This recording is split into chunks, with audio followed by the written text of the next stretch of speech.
Sky learning में आपका फिर से स्वागत है। आज हम स्टार्ट करेंगे नया चैप्टर मैटर एंड मैग्नेटिज्म। इसके अंदर क्या है, इसमें मटेरियल के बारे में बात करनी है बच्चों हमें। जैसे बार मैग्नेट हो गया, सोलेनॉइड और बार मैग्नेट का कंपैरिजन हो गया, कुछ इस तरह से बातें करेंगे। तो बच्चों हमारा पहला टॉपिक है इसके अंदर बार मैग्नेट। तो बार मैग्नेट क्या होती है बच्चों, ये एक मैग्नेट है। हमारा जो ये बार मैग्नेट रहता है ये एक आर्टिफिशियल मैग्नेट होता है, कुछ इस तरह नॉर्थ साउथ। आपने देखा होगा फिजिक्स लैब के अंदर, ये एक जगह से तो क्या होता है, ये रेड रहेगा और एक जगह से क्या रहता है, ये ब्लू रहता है। ये ब्लू एंड रेड कलर का कॉम्बिनेशन में एक, जैसे किटकैट चॉकलेट होती है ना, वैसे एक होता है बार शेप में। ठीक है, इसके अंदर दो पोल रहते हैं और दोनों का जो स्ट्रेंथ होता है वो सिमिलर होता है, बट नेचर होता है वो अपोजिट होता है। एक हम जैसे पॉजिटिव और नेगेटिव चार्ज होता है, तो वैसे ही हम साउथ को नेगेटिव मान लेते हैं और नॉर्थ को पॉजिटिव पोल मान लेते हैं। नॉर्थ में से मैग्नेटिक फील्ड लाइंस निकलती हैं और साउथ के अंदर एंटर करती हैं, और ये क्या करती हैं, एक सर्कल बनाती हैं। क्योंकि आउटसाइड द बार मैग्नेट ये क्या करेंगी, नॉर्थ से साउथ की तरफ जाएंगी, और इनसाइड द बार मैग्नेट ये साउथ से नॉर्थ की तरफ जाती हैं। तो ये मैंने आपको एक प्रॉपर्टी ही बता दी एक तरह से इसकी। ठीक है, तो अब इसकी प्रॉपर्टीज आगे डिस्कस कर लेते हैं। यहाँ MFL का मतलब होता है मैग्नेटिक फील्ड लाइंस। तो मैग्नेटिक फील्ड लाइंस क्या होती हैं बच्चों, ये मैग्नेटिक फील्ड लाइंस होती हैं, ये क्लोज लूप बनाती है, मैं आपको बता चुका हूँ। दूसरी बात क्या है इसके अंदर, टेंजेंट किसी भी पॉइंट के ऊपर हमें मैग्नेटिक फील्ड की डायरेक्शन देता है। जैसे मैंने मान लो ये मैग्नेटिक फील्ड लाइन बना दी, अगर मैं इसके ऊपर यहाँ पे एक टेंजेंट ड्रॉ करूँ, इसको मान लो ये एक टेंजेंट हो गया इस पॉइंट P के ऊपर, तो ये टेंजेंट क्या करेगा, आपको डायरेक्शन देगा इस P पॉइंट की। ठीक है, दूसरा, larger the number of lines crossing per unit area the stronger is the magnetic field. कहने का मतलब क्या है, जितना ज्यादा area number of lines cross करेंगी उतना ज्यादा, जैसे मान लो ये मैग्नेट बना लिया मैंने, नॉर्थ पोल बना दिया एग्जांपल के लिए, तो यहाँ पे देखो ये यहाँ पे ये जो मैंने सर्कल बनाया है, यहाँ पे 1 2 3 4 नंबर ऑफ लाइंस इस एरिया में से पास हो रही हैं। ठीक है, अब इसके अंदर मैग्नेटिक फील्ड स्ट्रांग होगा। इंस्टेड ऑफ मैंने यहाँ पे 2 नंबर वाला मैग्नेटिक फील्ड लाइंस के पास मैंने क्या बना दिया, एक सर्कुलर लूप बना दिया, इसमें से 2 लाइनें पास हो रही हैं, तो इसके अंदर क्राउड कम है लाइंस का, इसके अंदर क्राउड ज्यादा है। तो कहने का मतलब क्या है, जहां से मैग्नेटिक फील्ड लाइंस का क्राउड ज्यादा होगा वहां मैग्नेटिक फील्ड स्ट्रांग होगा। ठीक है, नेक्स्ट पॉइंट है इसके अंदर, जो मैग्नेटिक फील्ड लाइंस होती हैं ये एक दूसरे का रास्ता नहीं काटती। कहने का मतलब है ये मैग्नेटिक फील्ड लाइन एक है, ये 2 है, ये कभी भी एक दूसरे को ना इंटरसेक्ट नहीं करती। क्यों नहीं करती, क्योंकि जब हम इसका एक पॉइंट देखते हैं, इंटरसेक्शन पॉइंट, यहाँ पे एक टेंजेंट, यहाँ एक टेंजेंट, तो एक ही पॉइंट के A और B 2 टेंजेंट नहीं हो सकते, क्योंकि टेंजेंट हमें डायरेक्शन देता है, सिंगल पॉइंट 2 जगह नहीं जा सकता। याद रखना इस बात को। नेक्स्ट है बच्चों इसके अंदर कूलम्ब लॉ। जैसे हमने इलेक्ट्रिसिटी में पढ़ा था इलेक्ट्रोस्टैट के अंदर, वैसे ही कूलम्ब लॉ इन मैग्नेटिज्म है। वहां पे क्या पढ़ा था मैंने, यहाँ लिखा हुआ है Q1 Q2 बाई R² था। यहाँ पे पोल स्ट्रेंथ, इसको M1 मान लो, इसको M2 मान लो, इनके बीच में दूरी R हो गई, तो क्या हो जाएगा M1 M2 बटे R²। वहां पे K की वैल्यू 9 गुना 10 की 9 थी, यहाँ पे K की वैल्यू कितनी है, 10 की पावर -7 है। ठीक है, याद रखना इस चीज को। तो ये हमारा कूलम्ब्स लॉ इन मैग्नेटिज्म है। दूसरा इसके अंदर क्या आता है, मैग्नेटिक डायपोल होता है। मैग्नेटिक डायपोल बिल्कुल सेम है जैसे हमने इलेक्ट्रिक डायपोल पढ़ी थी। मैं कंपैरिजन करता जा रहा हूं ताकि आपको इलेक्ट्रोस्टैट भी रिवाइज हो जाए। तो यहाँ पे ये क्या है, 2A हो गया। यहाँ पे 2 चार्जेस का अरेंजमेंट था जिसके बीच में गैप 2A था। यहाँ पे क्या है, नॉर्थ और साउथ है हमारे पास। ठीक है, तो पहले नंबर पे मैंने साउथ लिखा है, दूसरे नंबर पे मैंने नॉर्थ लिखा है। ये क्यों लिखा है, क्योंकि साउथ से नॉर्थ डायरेक्शन होती है, इसका लिखने का और कोई रीजन नहीं है। ठीक है, तो एक साउथ पोल है, एक नॉर्थ पोल है, दोनों की स्ट्रेंथ सेम है, जैसे चार्जेस सेम होते हैं बट नेचर उल्टा होता है। तो इनके बीच में जो डिस्टेंस है वो 2L है, इसको हम क्या बोलते हैं, मैग्नेटिक डायपोल बोलते हैं। और दूसरा मैग्नेटिक डायपोल मोमेंट क्या होता है, जैसे इलेक्ट्रिसिटी में था Q इंटू 2A, इलेक्ट्रोस्टैट में Q इंटू 2A था, यहाँ पे क्या है कैपिटल M इंटू 2L है। ठीक है बच्चों, इसको याद रखना। पोल स्ट्रेंथ होता है M, पोल की स्ट्रेंथ होती है छोटा m, पोल स्ट्रेंथ। ठीक है, इसको मेंशन कर देना जब भी ये अगर आपके एग्जाम में आता है, तो आपको मेंशन करना है हर एक पैरामीटर का नाम क्या है। दूसरा, मैग्नेटिक डायपोल मोमेंट का एप्लीकेशंस क्या होता है। अब देखो, जैसे हमने करा था इलेक्ट्रिसिटी में कि एक एक्सियल लाइन पे इलेक्ट्रिक फील्ड बताओ, इक्वेटोरियल लाइन पे बताओ, सेम यहाँ पे भी है। एक्सियल लाइन पे मैग्नेटिक फील्ड कितना है और इक्वेटोरियल लाइन पे मैग्नेटिक फील्ड कितना है। तो मैं इसके यहाँ पे डेरिवेशन नहीं करा रहा, एग्जाम में नहीं आने, बाकी डेरिवेशन बिल्कुल सेम होते हैं। जैसे मान लो यहाँ पे मैंने पी पॉइंट के ऊपर आपको क्या करना है, मैग्नेटिक फील्ड पता लगाना है कितना है, ठीक है। तो नॉर्थ पोल यहाँ पे ना एक टेस्ट पोल रखा, नॉर्थ को रिपेल करेगा, साउथ को ये क्या करेगा, अट्रैक्ट करेगा। तो नॉर्थ वाला मैग्नेटिक फील्ड इधर जा रहा है, साउथ वाला मैग्नेटिक फील्ड इधर जा रहा है। अब दोनों पोल सेम है, बट डिस्टेंस जो है आप देखो ना, नॉर्थ वाला पी पॉइंट के नजदीक है। अब आपने पढ़ा हुआ है जैसे इलेक्ट्रिक फील्ड में क्या था, KQ/R² था ना, ऐसे मैग्नेटिक फील्ड में क्या है, KM/R² होता है। बस Q की जगह M से रिप्लेस कर दो। यहाँ मैंने मेंशन भी कर रखा है, ये वाली चीज देखो, ये सारी चीजें मेंशन की हुई हैं। जितना R कम होगा उतना B ज्यादा होगा। सेम थिंग, B नॉर्थ के लिए स्ट्रोंग रहेगा और साउथ के लिए वीक रहेगा, क्योंकि डिस्टेंस का इसमें गैप है, ठीक है। तो यहाँ पे नॉर्थ की वजह से तो नेट मैग्नेटिक फील्ड क्या होगा, B north minus B south. तो जब आप इसको माइनस करते हो तो आपको ये रिजल्ट मिलता है, बिल्कुल डिट्टो रहेगा। मैं एक बार आपको लिख देता हूँ कैसे करना है।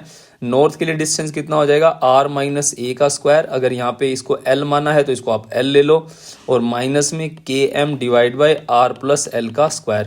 बस आप इसको सोल्व कर लो, ये आपका आंसर आ जाएगा, तो यहाँ पहुँच जाओगे। फिर इसके लिए एक स्पेशल केस लेते हैं, जैसे इलेक्ट्रोस्टैट में लेते थे कि अगर ये वाला P पॉइंट ये बहुत ज़्यादा दूर है तो उसके सामने ये बहुत छोटा हो गया, तो शॉर्ट डाइपोल बन गया ये। तो शॉर्ट डाइपोल के लिए क्या रहेगा, हम लोग L को नेग्लेक्ट कर देते हैं। R बड़ा है ना, L नेग्लेक्ट कर दिया, तो इसको नेग्लेक्ट कर दो तो R की वैल्यू क्या हो जाएगी, R⁴। ऊपर एक R है तो एक R से एक R कटेगा, इसमें से 4 बनेगा R⁴, तो R⁴ बचेगा। ये आपका आंसर आ गया, ठीक है बच्चों। आगे इक्वेटोरियल लाइन होता है, तो इक्वेटोरियल लाइन के अंदर क्या रहता है, एक पॉइंट हम लोग ना वाई एक्सिस पे कंसीडर करते हैं, जो कि मैग्नेट को 2 हिस्सों में डिवाइड करता है इक्वल, ठीक है। तो ये वाला हिस्सा L हो गया, ये R हो गया, तो ये वाला डिस्टेंस L² R² एक राइट एंगल ट्रायंगल हो गया। तब इसके अंदर आपको क्या करना है, P पॉइंट के ऊपर मैग्नेटिक फील्ड पता करना है। तो मैग्नेटिक फील्ड कैसे पता करते हैं, तो सबसे पहले देखो, नॉर्थ को रिपेल करेगा और नॉर्थ साउथ को अट्रैक्ट करेगा। रिजल्टेंट मैग्नेटिक फील्ड ऐसे जाएगा, फिर कंपोनेंट बनेंगे। B1 का कंपोनेंट B साइन ऊपर जाएगा, B कोस लेफ्ट में जाएगा। फिर नीचे वाले का कंपोनेंट देखो, ये B2 हो गया, ये B2 कोस थीटा कहाँ जा रहा है, B1 कोस थीटा और B2 कोस थीटा दोनों सेम जा रहे हैं। B1 साइन ऊपर जा रहा है और B2 साइन नीचे जा रहा है, ठीक है। तो ये इसको कैंसिल कर देगा, मैंने हर चीज यहाँ पे लिखी हुई है, ये सब कैंसिल कर देगा, बिल्कुल सेम कैसा है, इलेक्ट्रोस्टैट की तरह है, ठीक है बच्चों। अब नेक्स्ट इसके अंदर नेट मैग्नेटिक फील्ड कहाँ जा रहा है, जहां दोनों कंपोनेंट एक ही डायरेक्शन में, दोनों को ऐड करा दो। B1 की वैल्यू B2 के बराबर है, तो आंसर क्या आ जाएगा, B2 प्लस B1 दोनों का cos theta 2B cos theta. Distance same है, तो B का फॉर्मूला क्या होता है, KM/R² L² सारे का ये हमारा एक का मैग्नेटिक फील्ड हो गया।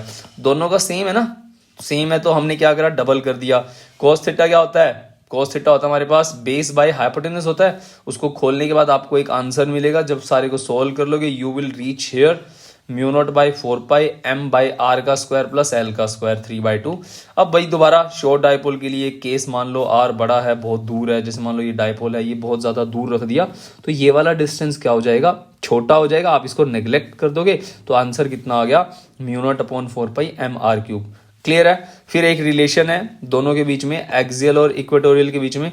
अब एक्सियल कितना होता है बच्चों, एक्सियल का मतलब होता है 2mk/r³ होता है, और बी इक्वेटोरियल कितना आ गया, mk/r³ हो गया। अब इस वाली जगह भी मैं इक्वेटोरियल लिख सकता हूं ना, तो मैंने यहां लिख दिया, ये आपका आंसर आ गया, ठीक है।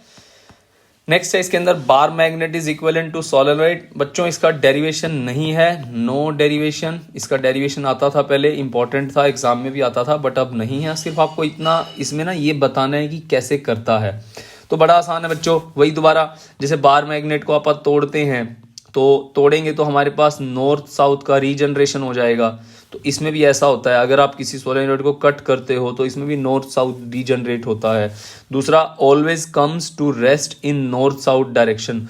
अगर आप किसी भी सोलेनोइड को धागे से बांध करके अगर आप उसको पकड़ लेते हो, तो अगर आप उसको छोड़ते हो तो वो अपने आप को चुंबक की तरह नॉर्थ साउथ डायरेक्शन में अलाइन करता है। पहचान यही होती है ना एक चुंबक की, ठीक है। दूसरा, दो सोलेनोइड है, उनमें अट्रैक्शन और रिपल्शन दोनों होते हैं। जैसे नॉर्मल चुंबक में होता है, नॉर्थ नॉर्थ को रिपेल करता है, नॉर्थ साउथ को अट्रैक्ट करता है। तो ये चुंबक में भी ऐसा होता है, जो परमानेंट होते हैं या आर्टिफिशियल होते हैं। और करंट कैरिंग कंडक्टर में भी यही चीज़ होती है। और resemblance in magnetic field lines, जब इनके ऊपर magnetic field lines iron filling डाल के देखी तो उन्होंने देखा कि सेम वही बन रहा है जो नॉर्मली एक हमारे चुंबक में बनता है। Far away shows same B at axial point, किसी भी चुंबक के कारण, अभी आपने ऊपर करा है ना एक्सियल लाइन के ऊपर जो आंसर आया था, वो इसको प्रूव करते थे ना, पहले तो यही आता था। तो पहले बच्चों इसका प्रूफ होता था, अब ज़रूरत नहीं है, थोड़ा काम घटा है। तो आपको बस याद रखना है, जो बार मैग्नेट की वजह से एक्सियल लाइन पे मैग्नेटिक फील्ड होता है, वही सोलेनोइड की वजह से, जैसे सोलेनोइड मैंने बना दिया तो इसकी वजह से यहाँ पे यही मैग्नेटिक फील्ड आता है। ठीक है, तो इसका प्रूफ भी मतलब पहले करते थे, अब नहीं करते। तो आपको बस याद रखना है कि ऐसा ही शो करता है। तो कहने का मतलब क्या है, जो एक आर्टिफिशियल मैग्नेट होता है, जो एक परमानेंट मैग्नेट होता है, इनकी प्रॉपर्टीज क्या रहती हैं, सेम रहती हैं। बट हम इसको कंट्रोल कर सकते हैं ना। सोलेनोइड को आप स्ट्रॉन्ग चाहो तो स्ट्रॉन्ग बना सकते हो, करंट ज़्यादा कर लो, आप छेड़खानी कर सकते हो इसके अंदर। बट एक बार मैग्नेट के अंदर आप छेड़खानी नहीं कर सकते, मतलब आप इनके पोल्स को उलट पुलट नहीं कर सकते। आप इसके करंट को बढ़ा करके, जैसे हम सोलेनोइड को स्ट्रॉन्ग बना सकते हैं, आप इसको नहीं बना सकते। तो अलग अलग सबका अपना अपना यूज़ है, बाकी बिहेवियर सेम रहता है। ठीक है, आगे आता है इसके अंदर बहुत इंपॉर्टेंट टॉपिक टॉर्क। ये भी आपने इलेक्ट्रोस्टैट में पढ़ा था। टॉर्क की वैल्यू आपने क्या पढ़ी थी इलेक्ट्रिसिटी में बच्चों, पी ई साइन थीटा। सारे फॉर्मूलाज को याद रखना है, एक एक का नाम पता होना चाहिए। नाम पता होगा तो न्यूमेरिकल होगा, नहीं तो दिक्कत आएगी। टॉर्क की वैल्यू कितनी हो जाएगी, P क्रॉस E हो जाएगी। ये इलेक्ट्रिसिटी में था। यहाँ पे कितना है, M B sine theta, M cross B। M क्या होता है, सबके नाम लिखे हुए हैं मैंने। Magnetic dipole moment of a bar magnet, और magnetic field B, theta angle between the dipole moment and the magnetic field के बीच का एंगल होता है। तो direction of torque is perpendicular the plane containing M and B। अब इसके अंदर तीन केस बना ला बच्चों, theta is equal to 0 degree, theta is equal to 90 degree, theta is equal to 180 degree. आपको पता है साइन 0 कितना होता है, साइन 90 कितना होता है, साइन 180 कितना होता है, इस ग्राफ से भी देख सकते हो। साइन 0 0 होता है, साइन 180 0 होता है, और साइन यहाँ पे 90 हो गया, साइन 91 होता है, और साइन 270 -1 होता है। तो याद रखना, इनकी वैल्यूज को डाल के आप टॉर्क की वैल्यू कैलकुलेट कर सकते हो, ये जरूर करना आपने ऐसे। ठीक है, उसके बाद इसके अंदर आता है, जब हम किसी भी बार मैग्नेट को मैग्नेटिक फील्ड में रखते हैं तो वो ऑसिलेट करती है। तो जैसे ये है, जैसे ये इधर गई, फिर ऊपर, फिर ऊपर, फिर नीचे। तो इसके ऑसिलेशन का टाइम पीरियड पहले इसका हम लोग प्रूफ करते थे, अब इसका प्रूफ नहीं है। तो आपको सिर्फ इसको याद रखना है, T is equal to 2π√I/mb। ठीक है, तो इसका ऑसिलेशन कैसे, मैं फिर भी बता देता हूँ करते कैसे हैं। तो इसका ऑसिलेशन का टाइम पीरियड का निकालते कैसे हैं, मैं आपको तरीका बता देता हूँ। तो इसमें सबसे पहले क्या करेंगे आप, सबसे पहले आप इसके अंदर टॉर्क की वैल्यू लिखते हैं। टॉर्क इज इक्वल्स टू क्या है, एम बी साइन थीटा है, और टॉर्क की वैल्यू क्या होती है, आई अल्फा होती है। ये कक्षा 11 का फॉर्मूला है बच्चों। ठीक है, अच्छा, तो ये 1 है, ये 2 है, तो 1 और 2 को कंपेयर कर दो। M B sine theta is equals to I alpha. तो यहाँ से थीटा को हम रिप्लेस कर देंगे ओनली थीटा से, क्योंकि साइन का एंगल बहुत छोटा है। ओनली थीटा आई, अल्फा क्या होता है, माइनस का ओमेगा स्क्वायर थीटा कर लो इसको। तो थीटा से थीटा कट गया, ओमेगा की वैल्यू कितनी आ गई है, प्लस कर लेना इसको। तो यहाँ से एम बी बटे I is equals to omega का स्क्वायर। यहाँ से कुछ भी निकाल सकते हो, ओमेगा को लिख सकते हैं 2π/t का स्क्वायर हो गया स्क्वायर में। तो इसको रिप्लेस करके आप यहाँ पहुँच जाओगे। ठीक है बच्चों, ये छोटा सा प्रूफ है, फिर भी 1 मिनट के लिए आप याद रखना इसको कैसे करते हैं। ठीक है, तो इसका आई मतलब moment of inertia, M dipole moment, और बी मैग्नेटिक फील्ड है। तो ये प्रूफ हो गया बच्चों इसका। ठीक है, नेक्स्ट इसके अंदर आता है potential energy of a magnetic dipole in the magnetic field. ये बिल्कुल सेम है जो इलेक्ट्रोस्टैट में था, माइनस का पीई साइन, साइन नहीं था, कोस था, cos theta 2 minus cos theta 1।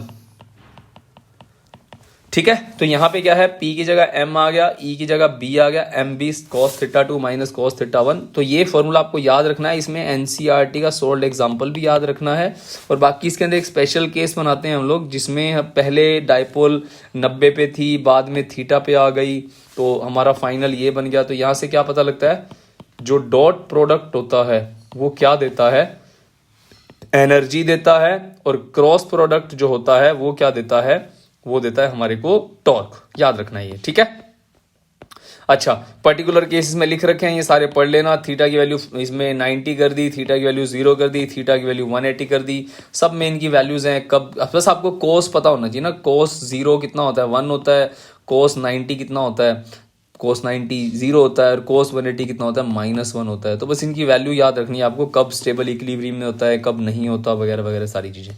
ठीक है, ये पढ़ने की चीज़ें, इसको पढ़ लेना। नेक्स्ट है इसके अंदर Gauss law in magnetism. Magnetic देखो, इलेक्ट्रिसिटी का गॉस लॉ भी रिवाइज कर लेते हैं। E.ds था, वो क्या था, Q/ε0 था। यहाँ पे B.ds 0 होता है। ये क्या कहता है, जितना भी मैग्नेटिक फील्ड निकल रहा है नॉर्थ से, उतना साउथ से वापस आ रहा है, तभी तो एक क्लोज लूप बनता है। इससे ये पता लगता है कि सिंगल पोल एग्जिस्ट नहीं कर सकते। सिंगल पोल या मोनोपोल डज नॉट एग्जिस्ट,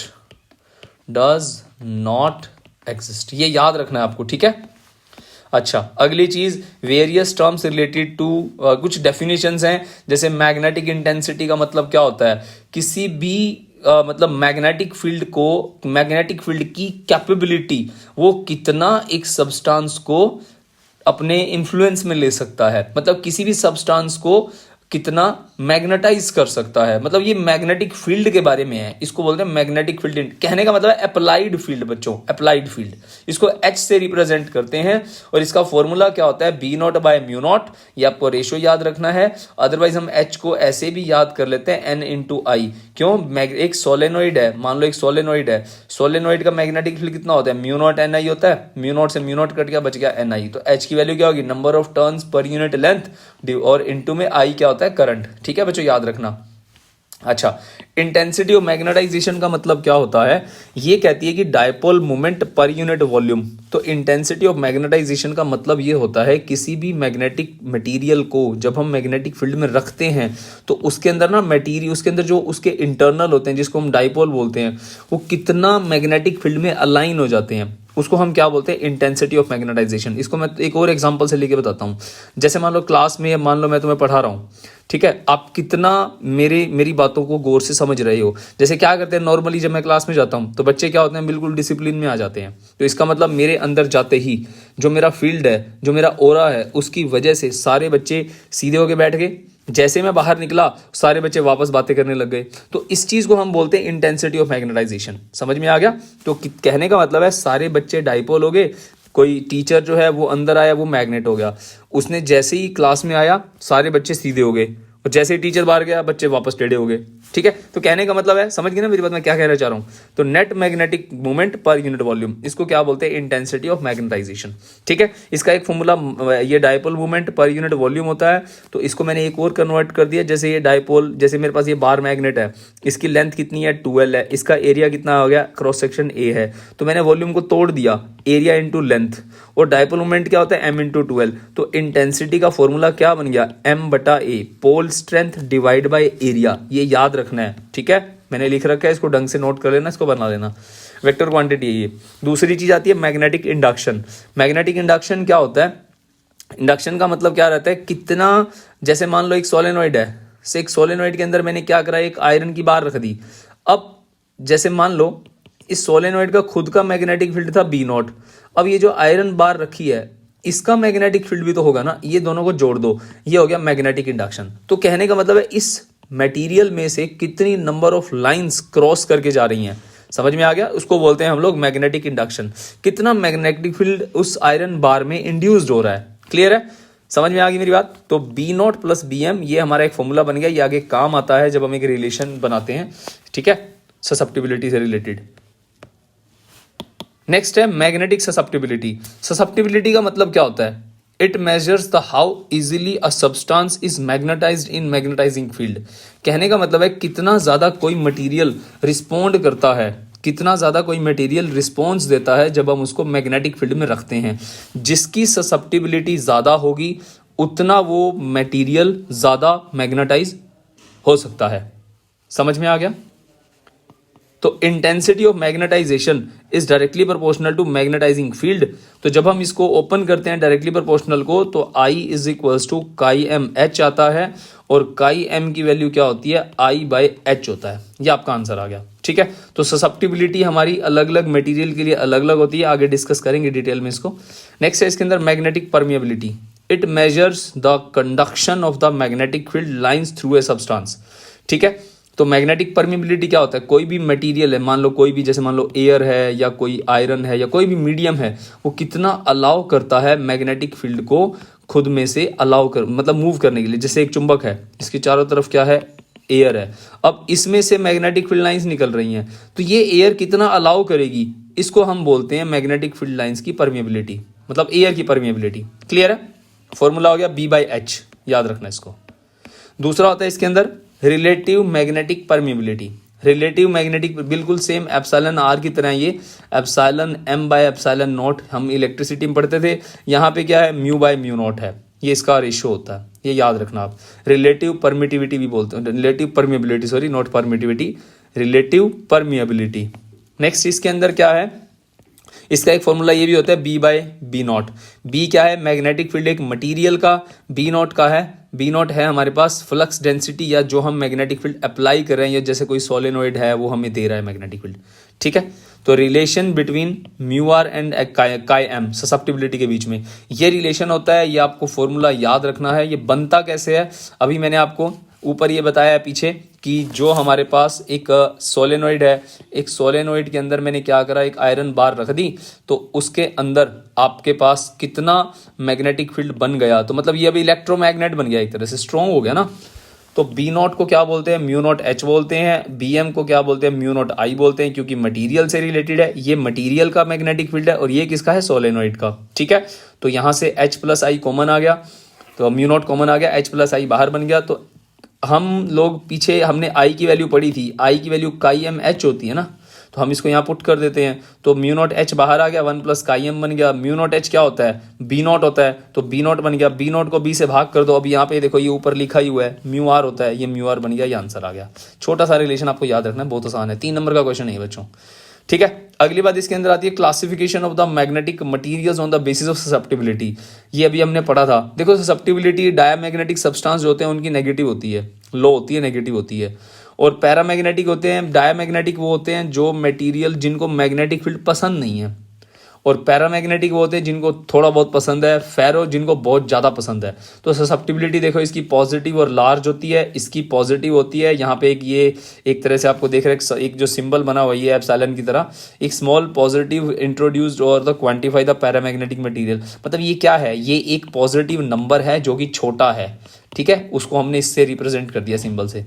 और नेक्स्ट थिंग इज दैट कि डायमैग्नेटिक जो सब्सटेंस रहते हैं उनकी रिलेटिव परमिएबिलिटी 1 से छोटी होती है, 0 से ज़्यादा होती है, 0 भी होती है, और इनकी क्या होती है, 1 से बड़ी होती है, और 1 प्लस मतलब कोई भी नंबर ऐड 1.2 1.3 इस तरह से इनकी बड़ी होती है 1 से काफ़ी ज़्यादा, ठीक है। ये टेबल आपको अच्छे से याद करनी है बच्चों, ठीक है, ये इंपॉर्टेंट है टेबल, तो इसमें कई बार MCQs बन जाते हैं, इसके अंदर आपको याद रखनी है, ठीक है। चलें आगे। नेक्स्ट है इसके अंदर difference between paramagnetic, diamagnetic and ferromagnetic. ये मैंने इसको थोड़ा सा डिटेल में लिख दिया। डायमैग्नेटिक, इसको थोड़ा सा लाइन लगा लेना, आप डाउनलोड करोगे ना जब इसको, तो इसकी लाइनें लगा लेना इस तरह से, ठीक है।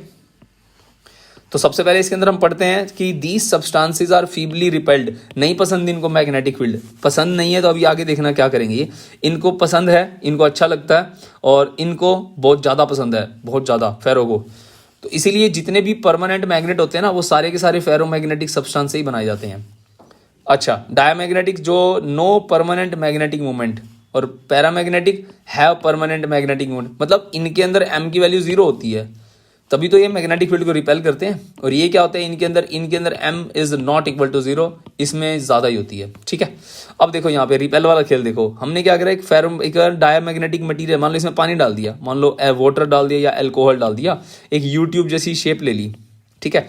अब इसमें जब मैं 2 पोल यहाँ पे लगाता हूँ, मतलब एक चुंबक को लगाता हूँ, तो ये क्या करता है, ये रिपेल यहाँ से भागेगा, ये इससे डरेगा, ये ऊपर की तरफ, यहाँ लेवल जो राइट साइड है इसका लेवल राइज हो जाएगा, मतलब they do not like.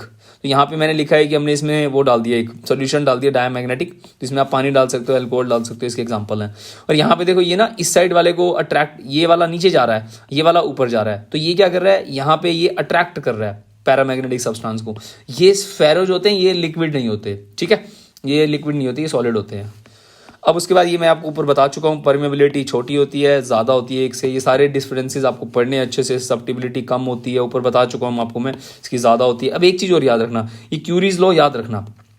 Curie law ने पैरामैग्नेटिक सब्सटेंस के बारे में बताया था। कहते हैं कि पैरामैग्नेटिक सब्सटेंस को जब हम गर्म करते हैं ना तो वो डाया में कन्वर्ट हो जाते हैं। तो कहने का मतलब है कोई भी एक चुंबक है, आप एक चुंबक को ना गर्म कर दो, उसके अंदर क्या होगा, जो भी उसका बिहेवियर है ना अट्रैक्शन रिपल्शन वाला, वो गायब हो जाएगा, खत्म हो जाएगा। गर्म कर दो या उसको बार बार उठा के फेंको, ठीक है, उठा के बार बार फर्श पे फेंको, बार बार फेंको, तो अपनी जो चुंबकीय है उसकी शक्ति है वो खत्म हो जाएगी, खत्म, वो क्या बनेगा, नॉर्मल एक मेटल बन जाएगा, ठीक है, एक मटेरियल बन जाएगा। दूसरा, जो फेरोमैग्नेटिक सब्सटेंस होते हैं इनके लिए एक नया लॉ होता है जिसको हम क्यूरी वेस लॉ बोलते हैं, वो ये लॉ होता है। ये कहता है कि जब हम किसी भी चुंबक को गर्म करते हैं, किसी भी फेरोमैग्नेटिक सब्सटेंस को गर्म करते हैं, ये क्या था बच्चों, पैरा को गर्म करा डाया बन गया, फेरो को गर्म करा तो पैरा बन गया, समझ में आ गया ना, फेरो को गर्म करा तो वो क्या बन गया, पैरा बन गया। तो इसमें कहते हैं कि एक स्पेशल टेम्परेचर होता है जिसको हम क्यूरी टेम्परेचर बोलते हैं, उस टेम्परेचर से ज्यादा गर्म कर दिया ना तो वो बन गया पैरा, अगर नहीं करा उससे कम रहा टेम्परेचर तो वो क्या रहेगा, नॉर्मल फेरो रहेगा। तो हर एक का एक क्रिटिकल पॉइंट होता है ना, जैसे फिजिक्स में 70 नंबर का पेपर है, 23 नंबर आ गए तो पास हो गया, 23 से नीचे पास नहीं हुआ, सेम ऐसे, ठीक है। अच्छा, आगे चलते हैं। नेक्स्ट है इसके अंदर कहते हैं कि जब किसी भी हम लोग किसी भी एक रोड को हम लटकाएंगे हवा में तो वो अपने आप को अलाइन कर लेगी नॉर्थ साउथ डायरेक्शन के अंदर। तो जो चुंबक होती है वो कर लेगी, ये नहीं करेगी, ये नहीं करते अपने आप को अलाइन, ये परपेंडिकुलर, मान लो ये मैंने एक रोड लटका दिया, ये मैग्नेटिक फील्ड है नॉर्थ साउथ, तो ये ऐसे हो गया परपेंडिकुलर, ठीक है। और जो डायामैग्नेटिक सब्सटेंस होते हैं ये नहीं करते, ये अपने आप को परपेंडिकुलर, मैं बना के दिखा देता हूँ, नॉर्थ साउथ है। मान लो मैंने एक रोड को लटका दिया तो ये क्या करेगा, रोड को, ये रोड ऐसे हो जाएगी, ये रोड है, ये इसका परपेंडिकुलर। यहाँ पे मैंने लटका दिया किसी भी पैरामैग्नेटिक सब्सटेंस को तो ये ऐसे हो जाएगा इसके अलोंग, ये वाला तो स्ट्रॉन्ग है, कहना मानेगा ही।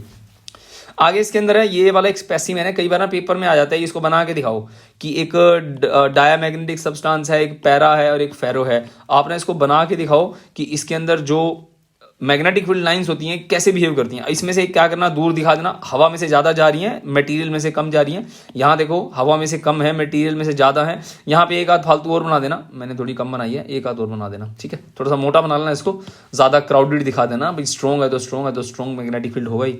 अच्छा, एग्जाम्पल कॉपर, बिस्मत, पानी, अल्कोहल, इसका एल्यूमिनियम, क्रोमियम, सोडियम एटसेट्रा और भी होते हैं, आयरन, निकिल, कोबाल्ट, ये मेन है इसके अंदर, ये आपको रट्टा मारना इसका अच्छे से याद करना है। चले बच्चों आगे, अगला इसके अंदर है क्यूरी लॉ, क्यूरी वेस लॉ, ये दो लॉ होते हैं बच्चों, ये मैं आपको बता चुका हूं वैसे ऊपर, फिर भी एक बार दोबारा देखो। क्यूरी लॉ क्या कहता है, ये कहता है पैरामैग्नेटिक सब्सटेंस को आप क्या करो, गर्म कर दो, पैरामैग्नेटिक को गर्म कर दो तो क्या बन जाएगा, वो डाया बन जाएगा। कहने का मतलब है टेम्परेचर बढ़ाऊंगा तो उसके अंदर जो मैग्नेटिक फील्ड है पहले से ही वो क्या हो जाएगा, गायब हो जाएगा। कहने का मतलब पता है क्या होता है बच्चों, इसमें जैसे मान लो मेरे पास एक मटेरियल है तो ये मान लो ये मैग्नेटिक फील्ड की वजह से ना एक जैसे एक ही डायरेक्शन में है, तो जैसे मैं इसको गर्म करूंगा तो जैसे गर्म करूंगा ये क्या करेगा, ये ऐसे हो जाएंगे रैंडम डायरेक्शन में, तो ये क्या बन गए, ये बन गए अब डाया, समझ में आ गया, डाया बन गए, इनको नहीं पसंद होएगा मैग्नेटिक फील्ड। तो इसमें एक फॉर्मूला होता है, ये आपको याद रखना है, intensity of magnetization is inversely proportional to temperature and intensity of magnetization is directly proportional to magnetic field. भाई डाया मैग्नेटिक है, वो पहले ऐसे थे, मैंने मैग्नेटिक फील्ड में रखा तो ये क्या करेंगे, ये एक दूसरे को उसी डायरेक्शन में अलाइन कर लेंगे, जैसे बच्चे टीचर के आते ही वापस वैसे डिसिप्लिन में आ जाते हैं, सेम वैसे ही एक मटीरियल के अंदर जो पैरा है और जो फेरो है उसमें क्या होता है, जैसे ही मैग्नेटिक फील्ड देते हो ना तो उसके अंदर के जो डाइपोल्स होते हैं वो उसी डायरेक्शन में हो जाते हैं जिस डायरेक्शन में मैग्नेटिक फील्ड होता है, कहना मानते हैं, इस कहने का मतलब ये है। तो जब हम इन दोनों को डायरेक्टली को अलाइन करते हैं तो एक कांस्टेंट आता है Curie constant C, B0/T, B0 को हम H भी बोल देते हैं, कई किताबों में H होगा, कई किताबों में आपको ऐसे भी दिखेगा, कंफ्यूज मत होना कि सर ने क्या करा दिया, डायरेक्टली 1/टेम्परेचर ऐसे भी मिलेगा आपको, कंफ्यूज मत होना, आप I भी लिख सकते हो, B0 लिख सकते हो, आपको जो अच्छा लगे वो कर लेना। तो एक ग्राफ है, इंपॉर्टेंट है, intensity of magnetization and temperature के बीच में, तो ये ऐसे जाता है, सैचुरेशन आ जाता है, भाई जितना एक बारी में अलाइन होगा उतने हो जाएंगे, जितने मान लो जितनी कैपेसिटी है, जितने क्लास में बच्चे होंगे उतने डिसिप्लिन में जाएंगे ना, तो जितने मटेरियल के अंदर डाइपोल्स होते हैं, डाइपोल का मतलब उसके एटम्स होते हैं, उतने ही अलाइन होंगे ना, उससे ज़्यादा थोड़ी होंगे, ठीक है। उसके बाद ये टेम्परेचर बढ़ाया तो ससेप्टिबिलिटी घटती है ना। ससेप्टिबिलिटी घटने का मतलब क्या होता है, मैग्नेटिक फील्ड का अमाउंट डिक्रीज होता है। उनको नहीं पसंद मैग्नेटिज्म को, क्या वही कोई टेम्परेचर बढ़ाए तो वो क्या बन जाता है, नॉर्मल मटेरियल बन जाता है। क्यूरी वेस्लो क्या कहता है, ये कहता है कि अगर किसी भी फेरोमैग्नेटिक सब्सटेंस को अगर आपको पैरामैग्नेटिक बनाना है तो उसको क्रिटिकल, मतलब क्रिटिकल कह रहा हूँ, उसको क्यूरी टेम्परेचर से ज़्यादा टेम्परेचर दे दो तो बन जाएगा। तो ये कुछ एक ये लॉ है, इसको रट्टा मार लो अच्छे से डिफरेंस इन टेम्परेचर से।